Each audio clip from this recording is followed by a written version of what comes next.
আমরা জানি ব্রেড বানাইতে আসলে প্রথমত যে উপাদানটা দরকার সেটা হচ্ছে ময়দা। আটা দিয়ে কিন্তু ব্রেড হয় না, এটা আপনারা মাথায় রাখবেন। আর আরেকটা কথা বলে নিই, যখন আপনারা বিভিন্ন ইন্টার্নশিপ করার জন্য বা চাকরি করার জন্য বেকারি ইন্ডাস্ট্রিতে যাবেন, আনহাইজেনিক কন্ডিশন থাকতেই পারে, এটাতে ঘাবড়ানোর কিছু নাই। তবে অবশ্যই কোয়ালিটি ডিপার্টমেন্ট থেকে যেভাবে অনুসরণ করতে বলা হবে, যেমন হ্যান্ড গ্লোভস পরতে হবে, মাস্ক পরতে হবে।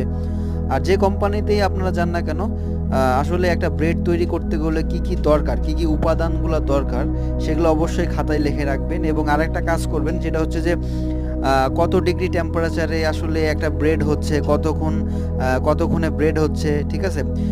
কোন ওভেনটা তারা ব্যবহার করে, এইসব জিনিসগুলো অবশ্যই মাথায় একটু রাখবেন। আর কতক্ষণ পরে ব্রেড হওয়ার পর কতক্ষণ পর আসলে এটা প্যাকেজিং করা হয় বা স্লাইসিং করা হয়, এটাও মাথায় রাখবেন।